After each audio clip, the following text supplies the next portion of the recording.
Hello everyone, welcome to learning with Ganika. हमारा main निश्चय यही है, जैसे focus is more important than intelligence. Focus अगर आप किसी चीज़ पर करते हो तो आपको उस चीज़ की इंटेलिजेंसी बहुत ज़्यादा हो जाती है, उस चीज़ की नॉलेज बहुत ज़्यादा हो जाती है। ठीक है, फोकस बहुत ज़रूरी है। अगर आपका किसी चीज़ की तरफ फोकस नहीं है ना, तो आप वो काम अच्छे से नहीं कर सकते हो। देन अब हम स्टार्ट करते हैं एडवांटेज ऑफ इंटरनेशनल मार्केटिंग। इस वीडियो के अंदर हम एडवांटेज एंड डिसएडवांटेज कवर करेंगे। लास्ट जो वीडियो गई थी उसके अंदर हमने मीनिंग, सिग्निफिकेंट एंड नेचर इस चीज़ को कवर करा था। इससे नेक्स्ट वीडियो के अंदर हम मेनली इसका जो फर्स्ट यूनिट का पूरा पार्ट है उसको कवर करेंगे। देन स्टार्ट करते हैं। Earning valuable foreign currency. Earn करना वैल्यूएबल फॉरेन करेंसी को। A currency is able to earn valuable foreign currency by exporting its goods to other country. अगर आप की कंट्री में से कोई भी प्रोडक्ट किसी बाहर की कंट्री में जा रहा है, ठीक है, तो आप उस कंट्री की जो करेंसी है उसे अर्न कर रहे हो, कमा रहे हो। ठीक है, जैसे हम यहाँ पर रहते हैं इंडिया के अंदर। इंडिया से अगर हम यूएस में अपना कोई प्रोडक्ट बेचते हैं, सेल करते हैं, तो वहाँ से जो भी हमें इनकम होती है, ठीक है, उनकी करेंसी में होती है, तो उसे हम अर्न करते हैं, तो हम उसे कहते हैं earn foreign currency. Next point है डिवीजन ऑफ लेबर। ये पॉइंट सिर्फ एक समझाने के पॉइंट ऑफ व्यू से मैं आपको कर रही हूँ, कि बाकी अगर आपने वो फर्स्ट लेक्चर मेरा अटेंड करा है तो उसके अंदर आपको, मुझे नहीं लगता इससे समझने की ज़रूरत भी रहेगी। ठीक है, बट बाकी मेरे को ये इसलिए कवर करना है कि आपको अच्छे से समझ आ जाए। एक बार रिवीजन के लिए, division of labour. International business lead to specialise in the production of goods, thus quality goods for which is had maximum advantage. कि गुड की क्वालिटी कैसी है, ठीक है, स्पेशलाइज किस चीज़ में है वो प्रोडक्ट, आप किस चीज़ का प्रोडक्शन करते हो। जैसे पार्ले कंपनी है, वो सिर्फ बिस्कुट का प्रोडक्शन करती है मेनली। तो अगर वो बिस्कुट का प्रोडक्शन करती है, जो वो बिस्किट्स होते हैं वो आपके इंडिया में भी मिलते हैं, इंटरनेशनली भी मिलते हैं, नेशनल लेवल पे भी मिलते हैं। तो जब आपको कहीं पे भी वो प्रोडक्ट मिलता है और उस प्रोडक्ट की गुड्स की क्वालिटी भी अच्छी है, क्वांटिटी भी अच्छी है, तो वो सारी चीज़ क्या कहती है, वो डिवीजन ऑफ लेबर के अंदर आती है। नेक्स्ट है optimum utilisation of available resources. हमारे पास जितने भी रिसोर्सेज होते हैं हम उनका पूरा यूज़ करना होता है। अब अपने घर पे अगर कोई, हमारे घर पर कोई चीज़ होती है, हम सोचते हैं ना, जब तक इसके अंदर चीज़ के अंदर जान, एक पेस्ट से आइडिया लगाओ। कई हम जो लोग होते हैं वो क्या करते हैं, पेस्ट होता है उसको यूज़ करते हैं, लास्ट तक उसको यूज़ करते हैं, उसके बाद कई बार कट करके भी उसको यूज़ करते हैं। ठीक है, तो मेनली उसका क्या पर्पस होता है, ऑप्टिमम यूटिलाइज करना अपने रिसोर्सेज को जो भी आपके पास अवेलेबल है। ठीक है, international business reduce waste of national resources. वो नेशन के रिसोर्सेज को ना बहुत ही कम तरीके से रिड्यूस होने देता है। ये नहीं कि यहाँ से प्रोडक्ट गया वहाँ पे वेस्टेज में थ्रो कर दिया, नहीं, उनको उस क्वांटिटी पे मिलता है जिसको उन्हें स्टोर करना होता है। okay, it help each country to make the optimum use of its natural resources। अपने natural resources को भी देखना चाहिए, उनको भी केयर करनी चाहिए। जैसे प्लांट हो गया, या फिर हमें ज़्यादा क्या कहते हैं, पोल्यूशन नहीं करना चाहिए। जो भी कंपनीज के अंदर जो ये बाउंड्रीज होती है, लीगल जो भी उनके इश्यू होते हैं, उन सबको सॉल्व करना चाहिए। Every country produce those goods for you which it has maximum advantage. उसके अंदर उनको जितनी भी एडवांटेज मिलती है, जितना प्रॉफिट होता है, वो सारी चीज़ कहाँ आती है, एडवांटेज के अंदर आती है। नेक्स्ट पॉइंट है increase in the standard of living. कि पीपल्स के रहने का तरीका भी बदल जाता है, उनका स्टैंडर्ड ऑफ लिविंग बढ़ जाता है। State of surplus production of one country to another country lead to increase in the income and saving to the people for the former country. अब आप क्या करते हो, उस कंट्री से हमें इनकम आ रही है, तो हम क्या करेंगे, उस इनकम को हम कहीं भी सेव कर सकते हैं, उस कंट्री के अंदर भी, अपनी कंट्री के अंदर भी। जो हम अगर अपनी कंट्री के अंदर करते हैं, फॉर्मर कंट्री के अंदर करते हैं, this raise the standard of living of the people for two of the exporting country. Export करने से हमारा जो स्टैंडर्ड ऑफ लिविंग है वो बढ़ जाता है। वो कैसे बढ़ जाता है, वो ऐसे बढ़ जाता है, देखो हमारा जो प्रोडक्ट है वो बहुत ज़्यादा बाहर जा रहा है, ग्रोथ कर रहा है, उसकी वजह से हमारी प्रोडक्ट की डिमांड बढ़ रही है, सप्लाई बढ़ रही है। जब डिमांड एंड सप्लाई बढ़ जाती है तो आपने इको के अंदर पढ़ा होगा कि हमारा जो इकोनॉमिक ग्रोथ होती है वो बहुत ज़्यादा होती है। ओके, नेक्स्ट पॉइंट है बेनिफिट टू कंज्यूमर।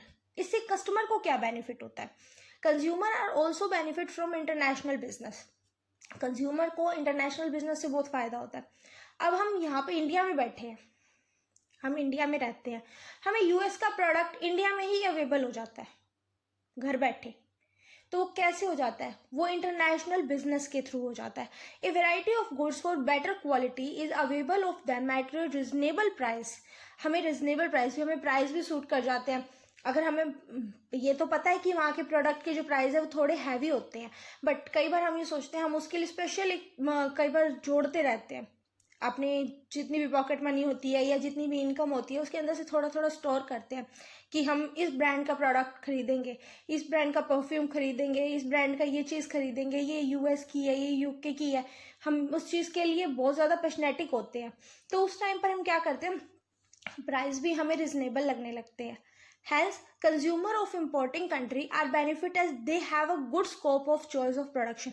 इससे हमारे पास चॉइस भी हो जाती है प्रोडक्शन की कि हम किस चीज़, कौन से प्रोडक्ट को लेना चाहते हैं। हमारे इंडिया के अंदर भी बनता है और आउट ऑफ इंडिया से भी आता है, इंटरनेशनल लेवल पर भी है। तो आप क्या करोगे, आप कहोगे ना कि हाँ एक बार यूके का ट्राई करना है, मुझे वो ट्राई करना है बस। तो वो ट्राई करने के लिए आप उसको परचेज करोगे, ठीक है। तो जब परचेज करोगे तो वहाँ की कंट्री को जो इनकम होगी वो उनकी फॉरेन इनकम हो जाएगी। इससे कंज्यूमर को ये बेनिफिट हुआ कि उसको घर बैठे उसकी कंट्री के अंदर ही वो प्रोडक्ट अवेलेबल हो जाता है। नेक्स्ट पॉइंट है एनकरेज टू इंडस्ट्रियलाइजेशन। ये इंडस्ट्रियलाइजेशन को भी इनकरेज करता है। कैसे? Exchange of technology, know how enable development and developing countries to establish new industries which the assistance of foreign aids, thus international business help in the development of industry. तो जब हम technology, अब हमारे India के अंदर जो technology है वो टेक्नोलॉजी आउट ऑफ इंडिया में उससे डेवलप भी है और कई जगह पे अंडर डेवलप भी है। अगर डेवलप्ड है तो हम उसे अडॉप्ट करेंगे, ओके। मार्केटिंग स्ट्रेटेजी हो सकती है, फाइनेंशियल हो सकती है, या फिर बहुत तरीके की स्ट्रेटेजी होती है, पर्सनल होती है, टेक्नोलॉजिकल होती है। तो जितने भी तरीके की स्ट्रेटेजी है, कई बार ऐसा होता है कि हम वहाँ से देख कर आते हैं कि ये मार्केटिंग स्ट्रेटेजी अच्छी है, हम आकर इंडिया के अंदर अप्लाई करते हैं। लाइक आप अपने पीएम को देख सकते हैं, मतलब हमारे पीएम प्रधानमंत्री नरेंद्र मोदी जी, वो आउट ऑफ इंडिया जाते हैं, वहाँ पर जाकर उनकी न्यू न्यू टेक्नोलॉजी को देखते हैं, उसको आकर अपने इंडिया के अंदर इम्प्लीमेंट करते हैं, जिसकी वजह से अभी चंद्रयान 2 लॉन्च हुआ है, उसके बाद अब सूर्य पर भी चला गया आदित्य। इसी तरीके से हम नई नई टेक्नोलॉजी को अडॉप्ट करते हैं। नेक्स्ट है इंटरनेशनल पीस एंड हार्मनी। ये सारे जो मैं एग्जांपल दे रही हूँ आप एग्जांपल टेक्नोलॉजी के अंदर डाल सकते हो, ओके। अगर एग्जाम में आपको कोई चीज़ नहीं याद आ रही है तो उस टाइम आप क्या कर सकते हो, टेक्नोलॉजी के बेस पर आप ये एग्जांपल डाल सकते हो। नेक्स्ट है international peace and harmony. International business remove rivalry between different countries and promote international peace and harmony. International peace को बढ़ाता है, मतलब कि शांति बनाता है, दो देशों के बीच में अच्छा रिलेशन कंडक्ट करता है, जिसकी वजह से हमारा जो प्रोडक्ट है वो दोनों कंट्री के अंदर अच्छे से सेल होता है। राइवलरी यानी कि कंपटीशन, उसको भी थोड़ा कम करता है। अब यहाँ पे जो पॉइंट्स है, जो भी आपको टफ लैंग्वेज लग रही है जैसे राइवलरी है, उसकी जगह आप कंपटीशन लिख सकते हो। जहाँ पर आपको कोई टफ वर्ड लगता है तो आप उसको नॉर्मल लैंग्वेज में अपनी तरफ से कन्वर्ट कर सकते हो, ओके। ये सबके लिए है, तो मैं स्पेशली इस चीज़ को करती हूँ कि आपको इस चीज़ का मीनिंग भी कब पता चल जाए, बट सबको इस चीज़ का भी मीनिंग पता होना चाहिए ना, जैसे कि कंपटीशन के साथ राइवलरी होता है, ओके। नेक्स्ट है हमारा it create dependent on each other, improve mutual confidence and good faith. दोनों कंट्रीज के बीच में अच्छा कॉन्फिडेंस भी होता है और एक दूसरे पर विश्वास भी होता है कि हाँ मुझे पता है कि वो कंट्री मुझे धोखा नहीं देगी, ठीक है। उस कंट्री का ये प्रोडक्ट है, आ रहा है हमारी कंट्री के अंदर, सेल हो रहा है, कोई दिक्कत ही नहीं है, ठीक है। तो उस टाइम पर हम क्या कहते हैं, हार्मोनी रहता है, पीस रहता है हमारी दोनों कंट्रीज के बीच में। नेक्स्ट है कल्चर डेवलपमेंट। इससे कल्चर बहुत डेवलप होता है। International business fosters exchange of culture and idea between countries having greater diversity. क्योंकि जो बहुत सारे कंट्रीज होती है, अलग अलग उनका नेचर होता है, अलग अलग उनका कल्चर होता है, नॉर्म्स होते हैं। लाइक यहाँ पर हम दिवाली सेलिब्रेट करते हैं, वहाँ पर कोई और फेस्टिवल सेलिब्रेट करते होंगे या कोई भी नहीं करते होंगे या वो भी हमें देखकर करने लग गए। तो ये जो चीज़ें होती है ना, ये होती है कल्चर से रिलेट करती हैं। A better way to life, dress, food etcetera can be adopted for other countries. ये भी बहुत अच्छा एग्जाम्पल है, ड्रेस, फूड एंड जो हमारे लाइक और डिसलाइक है, हमारा लाइफ स्टाइल है, वो वहाँ के लोगों से बहुत अलग है। जो यूएसए, यूके वगैरह में रहते हैं, उनका ड्रेसिंग सेंस और हमारा ड्रेसिंग सेंस चेंज है, उनका फूड और हमारा फूड चेंज है। ओके, ये चीज़ कल्चर को बहुत डेवलप करती है और इफेक्ट डालती है।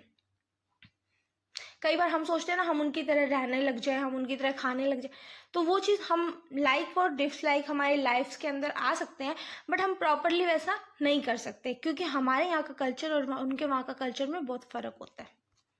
नेक्स्ट है economics of large scale production. Economic को बहुत बड़े स्केल पर लेके जाना, ठीक है। International business lead to production on a large scale because of existing demand. All the country of the world can obtain the advantage of large scale production. जो जितनी भी कंट्रीज हैं उनको क्या होता है कि बहुत बड़े स्केल पर प्रोडक्शन कर दें। पता है कि भाई मेरा प्रोडक्ट यहाँ नहीं बिकेगा तो दूसरी कंट्री के अंदर बिकेगा ही बिकेगा, ठीक है। नेक्स्ट है stability in price of product. अपने प्रोडक्ट के अंदर, अपने प्राइस के अंदर स्टेबिलिटी रखनी बहुत ज़रूरी है। International business iron out wide fluctuation in the price of production, it lead to stability of price of product throughout the world. कि आपको पूरे वर्ल्ड के अंदर अपने प्रोडक्ट को सेल करना है तो ज़रूरी नहीं है कि आप बार बार अपने प्राइस के अंदर फ्लक्चुएशन लाएं, वेरिएबल लाएं, आप स्टेबल रहें, ठीक है, फिक्स रहें। ओके, यहाँ पे आप फिक्स भी कर सकते हो। नेक्स्ट है widening the market for product.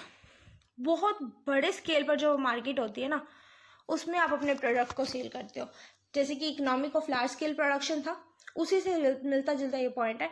International business widen the market of for product all over the world with the increase in the scale of operation, the profit of the business increase. इसकी वजह से हमारे business का जो profit है ना वो बहुत इंक्रीज हो जाता है, बढ़ जाता है, हमारी इकोनॉमिक ग्रोथ भी हो जाती है।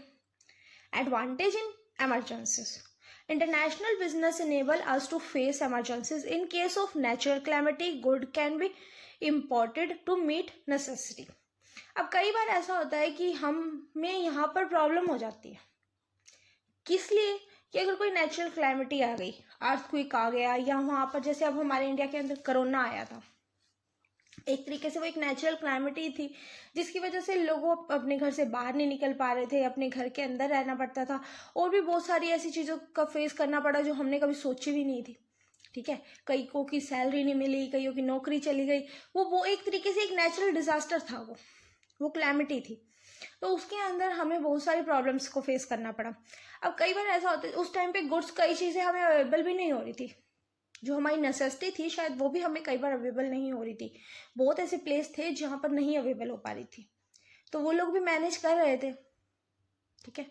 तो ये भी प्रॉब्लम आ सकती है, और इंटरनेशनल लेवल पर भी ये प्रॉब्लम आ सकती है कि अगर कोई वहाँ पर क्लैमिटी आ गई, हम अपनी नेसेसिटी वहाँ ना भेज पाए, तो हमें उस टाइम पर कोई दिक्कत हो सकती है इमरजेंसी के केस में, बस। नेक्स्ट है क्रिएटिंग एम्प्लॉयमेंट अपॉर्चुनिटी। इसकी वजह से एम्प्लॉयमेंट अपॉर्चुनिटी बहुत बढ़ जाती है। International business boots employment opportunity in and export oriented market. कि एक्सपोर्ट ओरिएंटेड मार्केट हो जाती है किस तरीके से, जैसे इंडिया का कोई पर्सन है वो आउट ऑफ इंडिया में भी जाकर जॉब कर सकता है, ठीक है, या वहाँ का कोई पर्सन है वो हमारी कंट्री के लिए भी काम कर सकता है। It raise the standard of living of the country dealing international business. International business में डील करने से जो कंट्री का स्टैंडर्ड ऑफ लिविंग है वो भी बढ़ जाता है कि हम उस कंट्री के साथ डील करते हैं, ठीक है। अगर हम अमेरिका के साथ डील करते हैं किसी प्रोडक्ट में, तो एक हमारे पूरे इंडिया के लिए प्राउड की बात होती है ना कि हम इस प्रोडक्ट को इंडिया से ये अमेरिका के अंदर जाता है, यूएसए के अंदर जाता है, ठीक है। इंक्रीज इन गवर्नमेंट रिवेन्यू, इससे गवर्नमेंट का रिवेन्यू भी जनरेट होता है, और गवर्नमेंट का रिवेन्यू जनरेट होगा तो उससे हमारी इकोनॉमी की ग्रोथ होगी, और हमारे जो भी इंफ्रास्ट्रक्चर में या गवर्नमेंट जिस भी चीज़ में लगाना चाहती है उस चीज़ में उस रिवेन्यू को लगा देती है। The government impose import and export duty for the trade. Government को कैसे इनकम होती है कि जो गवर्नमेंट है इम्पोर्ट और एक्सपोर्ट ड्यूटीज लगा देती है, ठीक है। अगर हमारी कंट्री के अंदर सामान आ रहा है तो उस पर टैक्स लग रहा है, जा रहा है तो उस पर टैक्स लग रहा है, तो वो जब टैक्स कटता है बिजनेस में जितना भी, तो वो गवर्नमेंट की क्या हो जाती है, रेवेन्यू हो जाती है। Thus government is able to earn a great deal of revenue for international business. International business से गवर्नमेंट को मिनिमम प्रॉफिट हो जाता है, जिसकी वजह से गवर्नमेंट हमारे यहाँ पर डेवलपमेंट भी कर सकती है। ये दूसरी कंट्री का भी होता है, वो भी करते होंगे, ठीक है। अदर एडवांटेज कौन कौन सी होती है, इफेक्टिव बिजनेस एजुकेशन। बिजनेस की एजुकेशन बहुत अच्छी हो जाती है, क्योंकि अगर हम देखें हर पर्सन के पास अलग अलग नॉलेज है, ओके आपके पास भी है, मेरे पास भी है, आपके पास अलग नॉलेज है, मेरे पास अलग नॉलेज है, आपके पास पढ़ाने का तरीका अलग है, मेरे पढ़ाने का तरीका अलग है, बोलने का तरीका अलग है, तो हर एक के अंदर जो अलग अलग चीज़ें हैं, ठीक है, तो उस टाइम पर आप क्या करोगे कि वो उसकी कई चीज़ों को आप कॉपी करोगे, ठीक है, तो वो आप क्या करोगे, बिजनेस की एजुकेशन को बढ़ा देता है। इम्प्रूवमेंट इन प्रोडक्शन सिस्टम, अपने प्रोडक्शन सिस्टम में भी इम्प्रूव करता है कि हम अपने प्रोडक्ट को किस तरीके से बनाएंगे, उसको कौन कौन सी टेक्नोलॉजी यूज़ करेंगे और उस प्रोडक्ट को ज़्यादा से ज़्यादा यूज़ हो हमारा, इस चीज़ के लिए हम कैसे यूज़ करेंगे। एलिमिनेशन ऑफ मोनोपोली, हम मोनोपोलीज को बिल्कुल हटा देंगे। मोनोपोली होता है जिसमें सिंपल पर्सन होता है, ठीक है, बायर एंड सेलर, बट जो मोनोपोलीज होता है वो क्या कहता है कि बहुत सारी कंट्रीज पूरे वर्ल्ड के अंदर काम करता है लेकिन सही से काम नहीं कर पाता। एक मैं अब आपको मोनोपोली और मोनोपोलीज का नहीं बताने बैठी हूँ, बट मैं आपको ये बता दूँ कि जो मोनोपोलीज होता है उसके अंदर हम क्या कहते हैं ना कि एक सिंगल कैंडिडेट के लिए काम करना, ठीक है, तो उस टाइम पे हम सिंगल के ना करके हम पूरे इंटरनेशनल लेवल पर काम करते हैं। हम सिर्फ इंडिया के लिए नहीं कर रहे, हम इंटरनेशनल लेवल पर काम कर रहे हैं, तो उस टाइम पर हम क्या कहेंगे, हम मोनोपोलीज को एलिमिनेट करते हैं। वीडियो थोड़ा लेंथी हो जाएगा बट इसमें टॉपिक आपका पूरा कवर हो जाएगा। अब हम स्टार्ट करते हैं डिसएडवांटेज और international marketing. Adverse effect and economic, अपनी इकोनॉमिक पर एडवर्स इफेक्ट पड़ता है। One country affect the economic to another country through international business. Moreover, large scale export discouragement the industry development of importing country, consequently the economic of the importing country suffer। कि वो country सफ़र करती है एक तरीके से, वो ये कहते हैं अगर उनको लार्ज स्केल पे प्रोडक्शन कर ले और लास्ट टाइम पर आकर आप क्या कहें, मना कर दो, कई बार ऐसा होता है, तो उस टाइम पर उस कंट्री को लॉस होगा, एडवर्स इफेक्ट पड़ जाएगा इकोनॉमिक पर, कि इतने प्रोडक्ट उसके यहाँ तो सेल होंगे नहीं इंडिया के अंदर, उसने तो इसलिए बनाया था ना कि आप कोई प्रोडक्ट सेल करते हो, आपने प्रोडक्ट बनाया, आपको पता है मेरा ये वहाँ जाएगा, बट ऐसा हो जाए कि वहाँ जाए ना, इन case of emergency adverse effect पड़ जाए, तो उस टाइम पर, या फिर वॉर की कोई सिचुएशन आ जाए, तो उस टाइम पर हम क्या करते हैं, हमें जो लॉस हो जाता है, ठीक है, उसे कहते हैं हम एडवर्स इफेक्ट। नेक्स्ट पॉइंट है competition with developed countries. Developed countries के साथ कंपटीशन होता है। Developing country are unable to compete the developed country, it hampers the growth and development of developing country unless international business is controlled। कि हम ये देखते हैं, देखो जो डेवलपिंग कंट्रीज है वो पूरी तरह से मतलब डेवलप कंट्री को compete नहीं कर पाती। अब मैं आपको मेनली एक डेवलप्ड और डेवलपिंग के बीच का डिफरेंस बता दूं, तो डेवलप्ड कंट्री वो होती है, जैसे कि आप एग्जांपल लो, यूएसए एक डेवलप्ड कंट्री है एंड इंडिया एक डेवलपिंग कंट्री है। इंडिया के अंदर डेवलपमेंट होती है, अभी चल रही है, वहाँ पे हो चुकी है, वहाँ पे सारी चीज़ें अच्छी है, टेक्नोलॉजी भी अच्छी है, एजुकेशन भी अच्छी है, सारी चीज़ों में कोई प्रॉब्लम नहीं है। इंडिया में भी टेक्नोलॉजी में भी प्रॉब्लम है, एजुकेशन में भी प्रॉब्लम है, तो हम क्या करते हैं, तो हमें ये प्रॉब्लम जो आती है फेस करना होता है, तो हम कहते हैं एक डेवलपिंग कंट्री है, इंडिया हमारी डेवलपिंग कंट्री है, ठीक है। It hamper the growth and development of developing country, उनसे हमें एक तरीके से एक हैम्पर लेना पड़ता है, यानी हेल्प लेनी पड़ती है एक तरीके से, unless international business is control. उसकी वजह से हम इंटरनेशनल बिजनेस को उसके हेल्प के बिना, उनकी हेल्प के बिना कंट्रोल नहीं कर सकते। नेक्स्ट है राइवलरी अमोंग नेशन।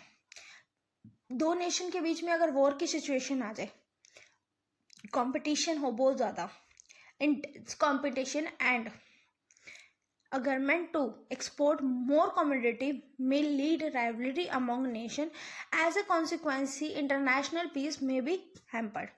अगर आप दो कंट्रीज के बीच में अच्छा रिलेशन चल रहा है तो इंटरनेशनल पीस हो सकता है, कोई दिक्कत ही नहीं है, बट अगर नहीं चल रहा है तो उस टाइम पर प्रॉब्लम आती है राइवलरी की। नेक्स्ट है colonization. Sometime the importing country is reduced to a colony due to economic and political dependence and international backwardness.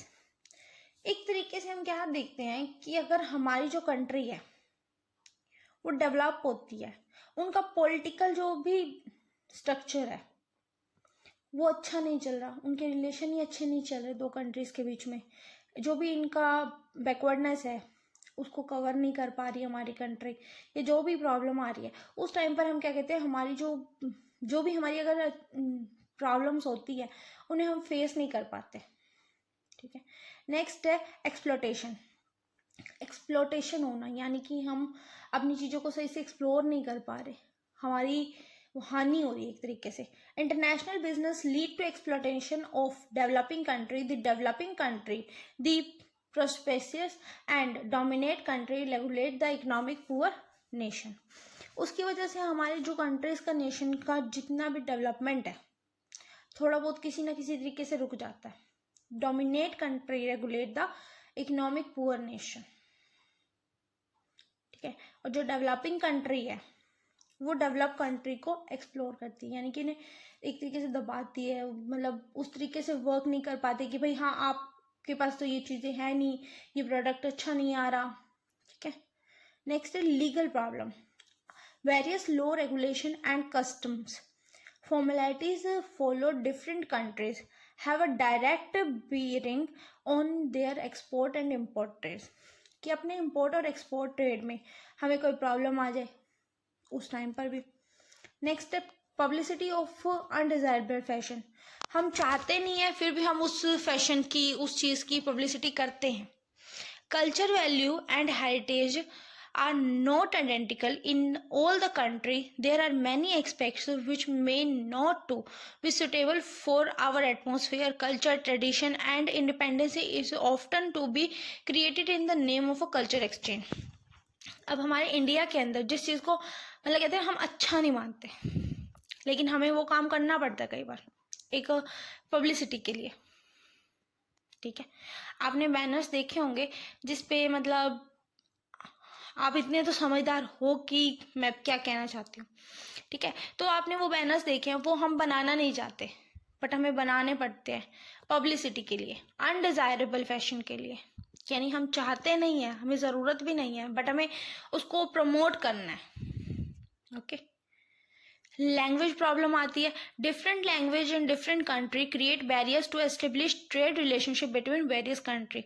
जो लैंग्वेज बैरियर होता है ना वो बहुत जगह आता है. अब आप जर्मन में चले जाओ, आपकी लैंग्वेज चेंज हो जाती है. अब आपको तो वो लैंग्वेज नहीं आती, वहाँ के लोगों को आपकी लैंग्वेज नहीं आती, तो कैसे समझोगे. ठीक है. तो जो ये डिफरेंट लैंग्वेज बैरियर होते हैं ना ये भी बहुत प्रॉब्लम क्रिएट करते हैं. नेक्स्ट है dumping policy. Developed country often sell their product to developing country below the cost of production. जो डेवलप कंट्री है वो अपने प्रोडक्ट को सेल करती है डेवलपिंग कंट्री को जो कॉस्ट ऑफ प्रोडक्शन है उतने में ही या उससे थोड़ा सा ज़्यादा कॉस्ट कर लेती है. As a result industry in developing country of the close down, कि जिसकी वजह से वो क्लोज हो जाती है. ये पॉइंट मेरे अकॉर्डिंग तो आप एडवांटेज के अंदर भी लिख सकते हो. ठीक है. Dumping policy. नेक्स्ट है हमारा complicated technological procedure. International business is in highly technical and it has a complicated procedure. It involve various uses of important document. It required expert service to cope the complicate procedure at different stages. जो complication आते हैं चाहे technology में आए चाहे हमारी किसी भी फील्ड के अंदर है, तो उन कॉम्प्लिकेशंस को दूर करना, एक प्रोसीजर बना लेना कि हाँ इस तरीके से दूर हो जाएगी, ये चीज़ें भी हमारी रेपुटेशन के अंदर आती हैं. नेक्स्ट है shortage of goods in the exporting country. Sometime trade prefer to sell their goods to other country instead of in their own country in order to earn more profit. This result in the shortage of good within the home country. अब ये बहुत हो सकता है और ये हमारी country के अंदर होता भी है. कई बार हमारी कंट्री के अंदर वो प्रोडक्ट नहीं होता पर हम आउट ऑफ इंडिया में वो बेचते हैं, एक्सपोर्ट करते हैं, क्योंकि वहाँ से हमें प्रॉफिट ज़्यादा हो जाता है. ठीक है. तो हमारे यहाँ पर शॉर्टेज हो जाती है उस प्रोडक्ट की. Adverse effect on home industry, इसकी वजह से होम इंडस्ट्री पे एडवर्स इफेक्ट पड़ता है. International business pose a threat to the survival of infant and nascent industry due to foreign competition and unrestriction imported upcoming industry in the home country may collapse, जिसकी वजह से हमारी जो country है उसको थोड़ा सर्वाइव करना पड़ता है. ठीक है, जो भी प्रॉब्लम्स आती हैं वो हमें झेलनी पड़ती है क्योंकि हमारी कंपनी इन्फाइनाइट है, वो बनाती है. ठीक है, thank you so much for watching. अगर वीडियो अच्छी लगी है तो लाइक शेयर एंड सब्सक्राइब ज़रूर करें और ज़्यादा से ज़्यादा बच्चों तक इस चीज़ को भेजें, अपने ग्रुप्स में शेयर करें, क्लास ग्रुप में फ्रेंड्स को बताएं, जिसकी वजह से इस चैनल का भी प्रमोशन हो जाए. बट उसके साथ साथ आपको भी अगर अच्छा लग रहा है तो मैं और कंटेंट तभी मतलब ज़्यादा से ज़्यादा डालूंगी, क्योंकि मेरे को भी मोटिवेशन की ज़रूरत है आपकी तरह. Thank you so much for watching.